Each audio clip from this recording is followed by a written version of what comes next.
Good morning, everyone. We're delighted to be a gold sponsor this year. As usual, this annual event is a big part of Lincoln University's postgraduate and staff activities, and there are a large number of people who are attending the conference.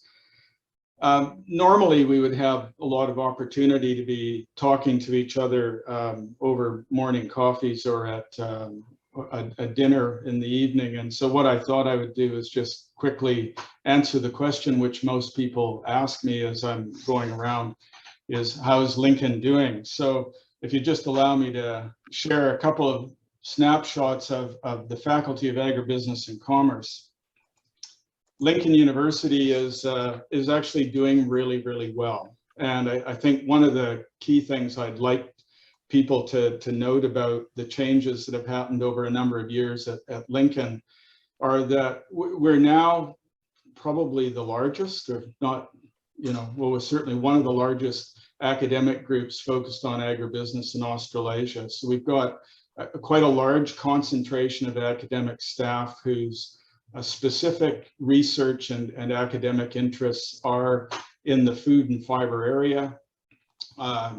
We've got, last count, about 7 staff who are broadly in agribusiness, 9 who are in ag econ.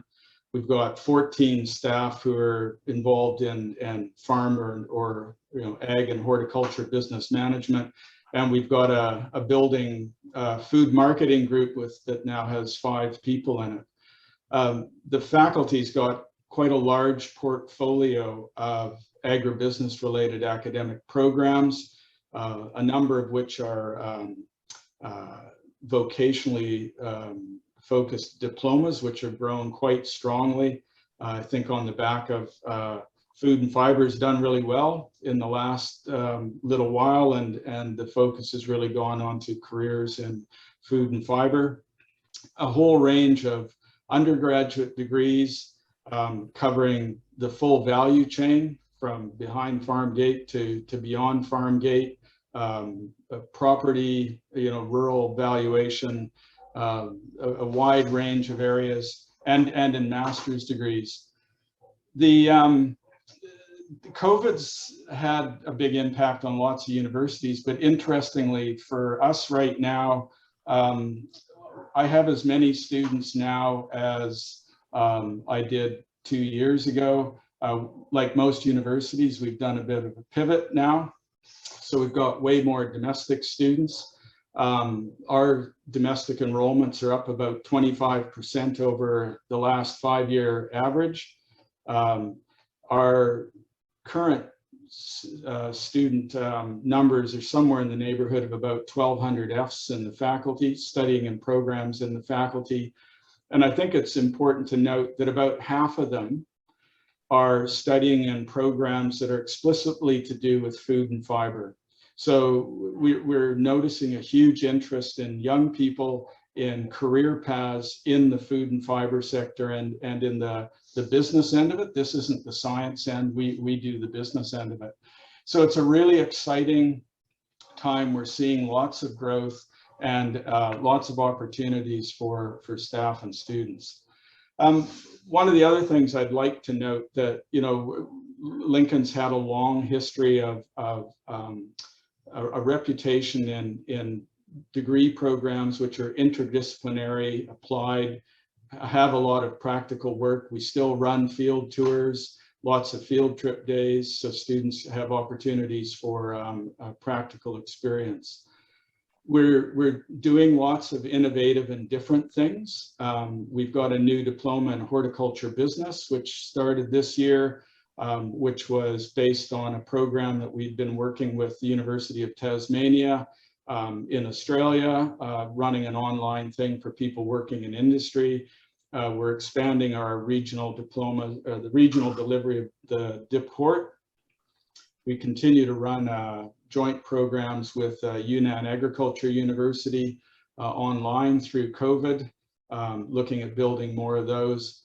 And we had, in collaboration with Massey, been running quite a few agribusiness summer schools, so taking groups of students offshore to explore food and fiber through developing import-export opportunities around the world. We ran 5 of them to 5 different countries in the last year, summer that we could travel. And we run a couple of research centers closely associated with the faculty. So that's our UNIS Social Business Center, looking at social business type of activities, and the International Center for International Development. Just update on things that are happening. So there is a new food and fiber innovation lab going in on campus. For those of you familiar with the campus and B-Link, we're pushing the plumbers out and expanding the space and creating a student innovation space that will connect with the Canterbury Food and Fiber Supernode as we get developed.